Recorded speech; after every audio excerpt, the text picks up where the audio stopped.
This is Terrence R.J. Banks with Information Age Financial Solutions, coming to you with another video about pensions. Now, I know I keep talking about them. Between student loans and pensions, these are the two of the biggest crises that we're going to face in our generation, in our lifetime. And the pensions crisis is only heating up for 2018. I came across this article, great article from dollarcollapse.com from John Rubino. Find the sentence that dooms pensions. Don't worry, it's highlighted. Of course, the title stuck out to me, so let's dive right in. The pension crisis is one of those things like electric cars and nuclear fusion that's definitely coming but never seems to actually arrive. However, for pension funds, the reason the crisis hasn't happened yet is also the reason that it will happen, and soon. The rise in pension funds can't escape. Public pension funds that lost hundreds of billions during the last financial crisis still face significant from one basic investment, stocks. That vulnerability came to focus early this month as markets descended into correction territory for the first time since February 2016. The California Public Pensions Retirement System, the largest public pension fund in the United States, lost $18.5 billion value over a 10-day tracking period ended February 9th, according to figures provided by the system. $18.5 billion with just a small market 10% correction? Wow.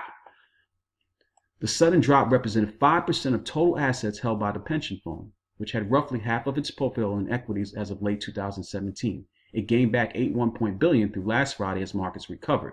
It looks like 2018 is likely to be more turbulent than what we have experienced in the last couple of years, the fund's chief investment officer, Ted Eliopoulos, told his board last Monday at a public meeting.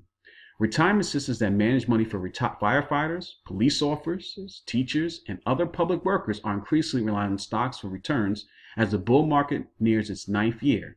By the end of 2017, equities had surged to an average of 53.6% of public pension portfolios from 50.3% 1 year earlier, according to figures released earlier this month by the Wilshire Trust Universal's Comparison Service.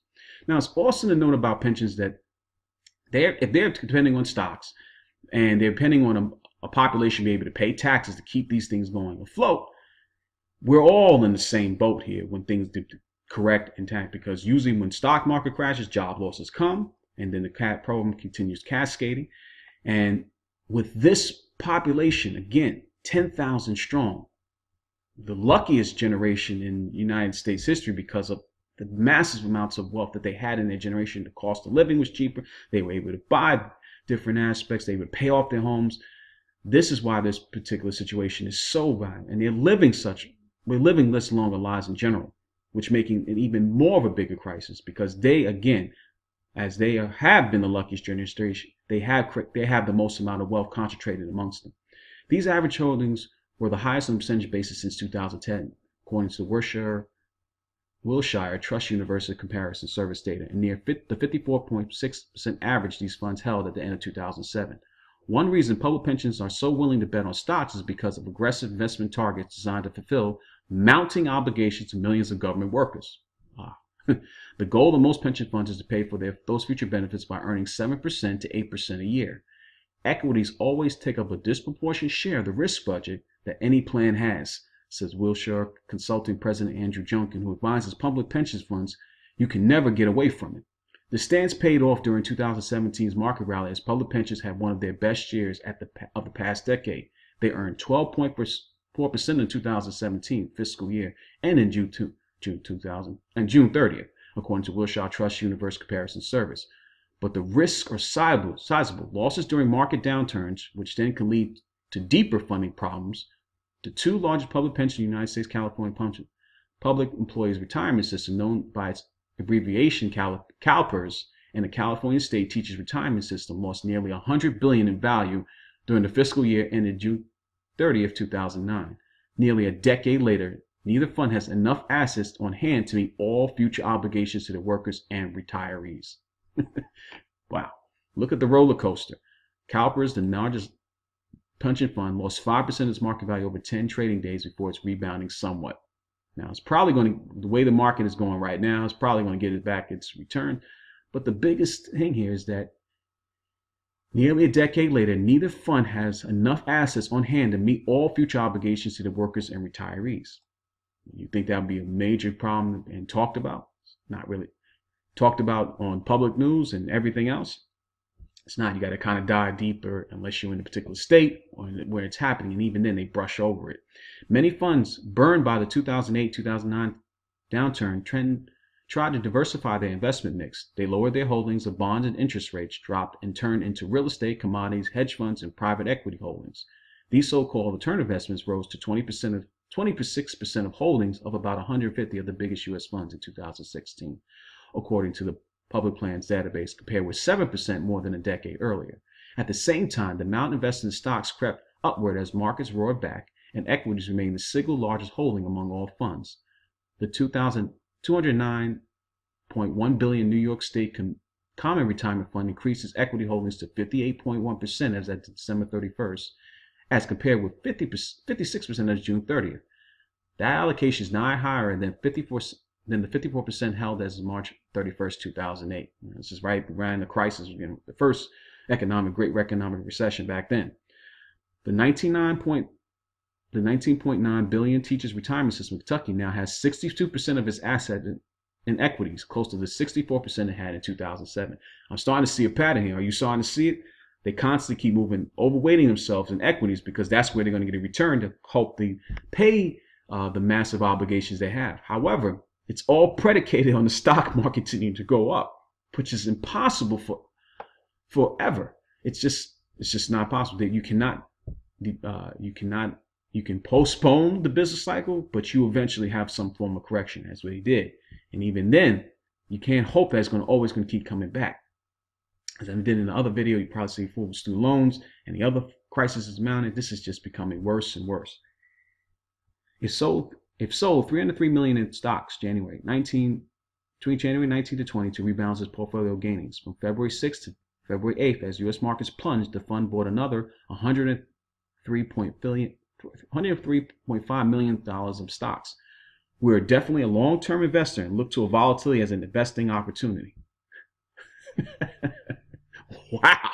This is the sentence that's highlighted. We're definitely a long-term investor and look to volatility as an investing opportunity, said Bureau Barnes, the system's deputy executive and general counsel. Calipers had a chance to pull back on stocks in December and decided against it.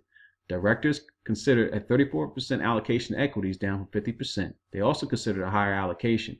In the end, the fund opted to raise its equities target to 50% from 46% as July 1st, and its fixed income target to 28% from 20%. Now, you would think that you would look for more fixed income assets supposed to be more safer, to give you a guaranteed rate of return. But because interest rates are so low and they're starting to creep up down, they have to move to equities because because of the massive, generous pension plans that they've been giving people.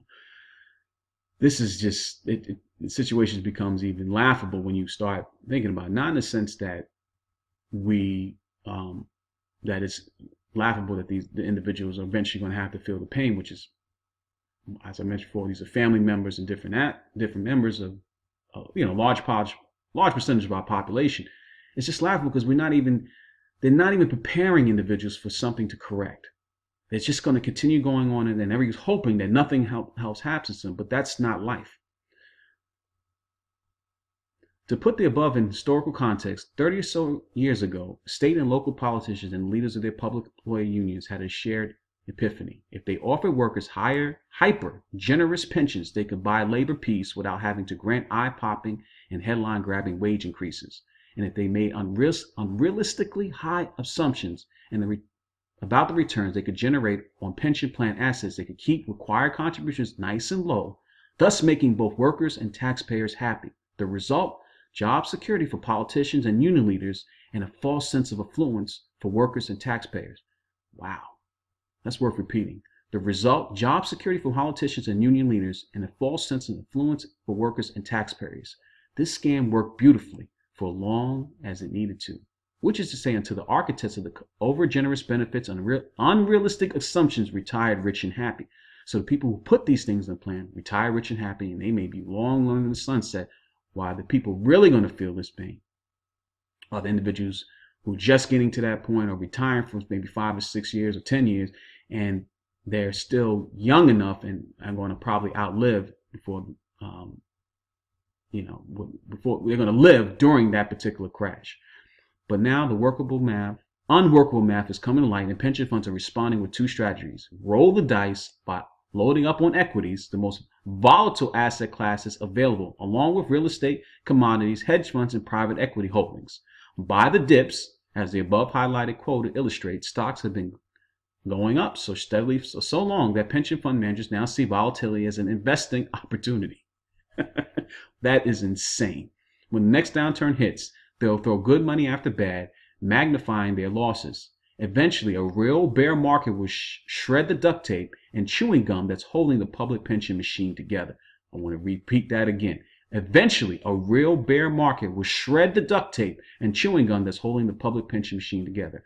And several trillion dollars of obligation will migrate from state and local governments to Washington, which is to say taxpayers in general, at a time when federal debt are already soaring. And with the new tax cuts from the administration, revenue is going down. You're hoping for a consumption economy, but again, it's all predicated low interest rates, massive amounts of debt being taken on, and everything remaining the same. The 2018 is turning out to be, it's going to be an interesting year. Be prepared, be mindful, and do what you can to start changing the way you're thinking, change other ways for you to get income. If you can, start talking to your family members about it. Get some other assets, cryptocurrency, silver, gold. Just start preparing your mindset as well. Until my next video, I'm out.